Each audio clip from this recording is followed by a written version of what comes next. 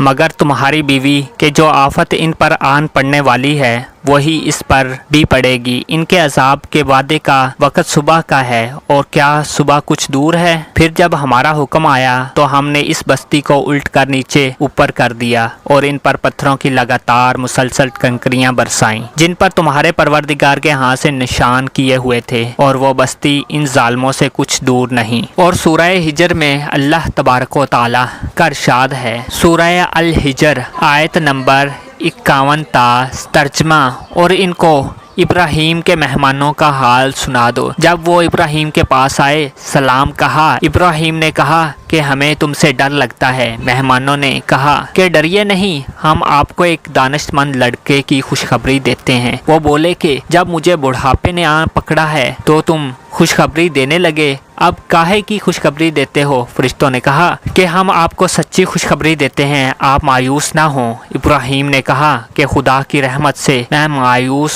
کیوں ہونے لگا؟ اس سے مایوس ہونا گمراہ لوگوں کا کام ہے۔ پھر کہنے لگے کہ اے فرشتوں، تمہیں اور کیا کام ہے؟ انہوں نے کہا کہ ہم ایک گناہگار قوم کی طرف بھیجے گئے ہیں کہ اس کو عذاب کریں، مگر لوط کے گھر والے ان سب کو ہم بچا لیں گے، مگر ان کی عورت کہ اس کے لیے بھی ہم نے ٹھہرا دیا ہے کہ وہ پیچھے رہ جائے گی۔ پھر جب فرشتے لوط کے گھر گئے تو لوط نے کہا کہ تم نا آشنا سے لوگ ہو۔ وہ بولے کہ نہیں، بلکہ ہم آپ کے پاس وہ چیز لے کر آئے ہیں جس میں یہ لوگ شک کرتے تھے، اور ہم آپ کے پاس یقینی بات لے کر آئے ہیں اور ہم سچ کہتے ہیں۔ تو آپ رات کے ایک حصے میں اپنے گھر والوں کو لے کر نکلیں اور خود ان کے پیچھے چلیں، اور آپ کے لوگوں میں سے کوئی شخص پیچھے مڑ کر نہ دیکھے، اور جہاں آپ کو حکم دیا گیا ہے وہاں چلے جائیے۔ اور ہم نے لوط علیہ السلام کی طرف وحی بھیجی کہ ان کے لوگوں کی جڑ صبح ہوتے ہی کاٹ دی جائے گی، اور اہل شہر لوط کے پاس خوشی خوشی دوڑے آئے۔ لوط علیہ السلام نے کہا کہ یہ میرے مہمان ہیں، مجھے ان کے بارے میں رسوا نہ کریں اور خدا سے ڈرو اور میری بے آبرو نہ کیجیو۔ وہ بولے کیا ہم نے تم کو سارے جہاں کی حمایت و طرفداری سے منع نہیں کیا؟ لوط نے کہا کہ اگر تمہیں کرنا ہی ہے تو یہ میری قوم کی لڑکیاں ہیں، ان سے شادی کر لو۔ محمد صلی اللہ علیہ وآلہ وسلم، تمہاری جان کی قسم وہ اپنی مستی میں مدہوش ہو رہے تھے، سو ان کو سورج نکلتے نکلتے چنگاڑ نے آ پکڑا، اور ہم نے اس شہر کو الٹ کر نیچے اوپر کر دیا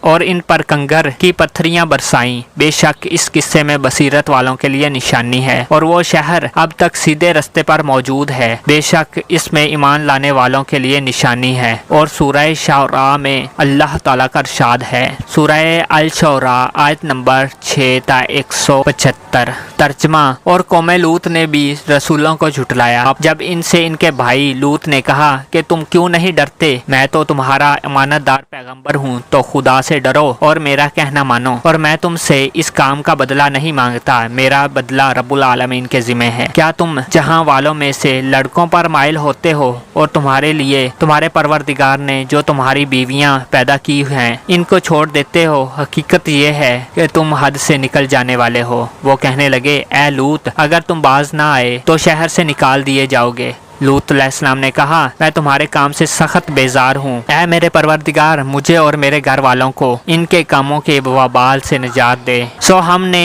ان کو اور ان کے سب گھر والوں کو نجات دی، مگر ایک بڑھیا کے پیچھے رہ گئی، پھر ہم نے اوروں کو ہلاک کر دیا اور ان پر می برسایا۔ سو جو می ان لوگوں پر برسا جو ڈرائے گئے تھے برا تھا، بے شک اس میں نشانی ہے، اور ان کے لوگ اکثر ایمان لانے والے نہیں تھے، اور تمہارا پروردگار تو غالب اور مہربان ہے۔ اور سورہ نمل میں ارشاد فرمایا، سورہ نمل آیت نمبر 54 تا 58 ترجمہ، اور لوط علیہ السلام کو یاد کرو جب انہوں نے اپنی قوم سے کہا کہ تم بے حیائی کے کام کیوں کرتے ہو، اور تم دیکھتے ہو یعنی سمجھتے ہو کیا تم عورتوں کو چھوڑ کر لذت حاصل کرنے کے لیے مردوں کی طرف مائل ہوتے ہو؟ حقیقت یہ ہے کہ تم احمق لوگ ہو۔ تو آپ کی قوم کے لوگ بولے تو یہ بولے، اور اس کے سوا ان کے پاس کچھ جواب نہ تھا کہ لوط کے گھر والوں کو اپنے گاؤں سے نکال دو، یہ لوگ پاک رہنا چاہتے ہیں۔ تو ہم نے ان کو اور ان کے گھر والوں کو نجات دی، مگر ان کی بیوی اس کی نسبت ہم نے مقرر کر رکھا ہے کہ وہ پیچھے رہنے والوں میں ہوگی، اور ہم نے ان پر می برسایا۔ سو جو می ان لوگوں پر برسا جن کو ڈرایا گیا تھا برا تھا۔ سورہ العنکبوت میں ارشاد فرمایا، سورہ العنکبوت آیت نمبر 28 تا 35 ترجمہ، اور لوط علیہ السلام کو یاد رکھو جب انہوں نے اپنی قوم سے کہا کہ تم عجب بے حیائی کے مرتکب ہوتے ہو کہ تم سے اس جہاں والوں میں سے کسی نے یہ کام نہیں کیا، تم کیوں لذت کے ارادے سے لونڈوں نو عمر لوگوں کی طرف مائل ہوتے ہو، اور مسافروں کی راہ زنی کرتے ہو، اور اپنی مجلسوں میں ناپسندیدہ کام کرتے ہو۔ تو ان کی قوم کے لوگ جواب میں بولے تو یہ بولے کہ اگر تم سچے ہو تو ہم پر خدا کا عذاب لے آؤ۔ لوط علیہ السلام نے کہا، اے رب ان مفسد لوگوں کے مقابلے میں میری نصرت فرما۔ اور جب ہمارے فرشتے خوشخبری لے کر ابراہیم علیہ السلام کے پاس آئے تو کہنے لگے ہم اس بستی کے لوگوں کو ہلاک کر دینے والے ہیں کہ یہاں کے رہنے والے نافرمان ہیں۔ ابراہیم علیہ السلام نے کہا کہ اس میں تو لوط بھی ہیں۔ وہ کہنے لگے جو لوگ یہاں رہتے ہیں ہمیں سب معلوم ہے، ہم ان کو اور ان کے گھر والوں کو بچا لیں گے، سوائے ان کی بیوی کے کہ وہ پیچھے رہنے والوں میں سے ہوگی۔ اور جب ہمارے فرشتے لوط علیہ السلام کے پاس آئے تو وہ ان کے آنے کی وجہ سے ناخوش اور تنگ دل ہوئے۔ فرشتوں نے کہا کہ آپ کچھ خوف اور رنج نہ کیجیے، ہم آپ کو اور ان کے گھر والوں کو بچا لیں گے، مگر آپ کی بیوی پیچھے رہ جانے والوں میں سے ہوگی۔ ہم اس بستی کے رہنے والوں پر اس سبب سے کہ یہ بد کرداری کرتے رہے ہیں آسمان سے عذاب نازل کرنے والے ہیں، اور ہم نے سمجھنے والے لوگوں کے لیے اس بستی سے ایک کھلی نشانی چھوڑ دی۔ اور سورہ صافات میں ارشاد فرمایا، الصافات آیت نمبر 133 تا 138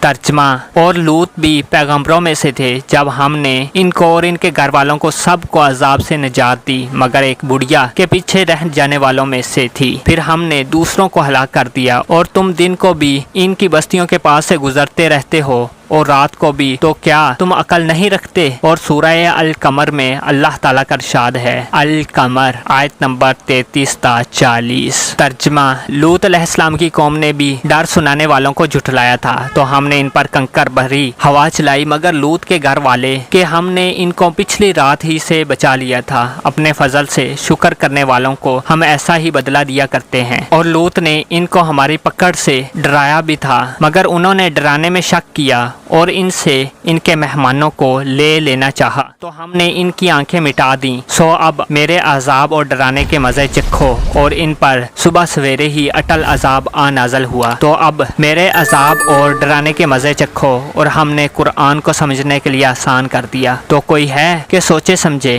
ہم نے اپنی تفسیر ابن کثیر میں مذکورہ آیات کے متعلق ان کے اپنے اپنے مقامات پر تفصیلی گفتگو کی ہے۔ ان مذکورہ مقامات کے علاوہ اللہ تعالیٰ نے اور مختلف مقامات پر لوط علیہ السلام اور ان کی قوم کا تذکرہ کیا ہے، جن کا تذکرہ قوم نوح، عاد اور سمود کے زمن میں ہو چکا ہے۔ اس جگہ احادیث و آیات و آثار سلف کی روشنی میں قوم لوط کے حالات اور ان پر نازل ہونے والی عذاب کی تفصیل بیان کرنا مقصود ہے۔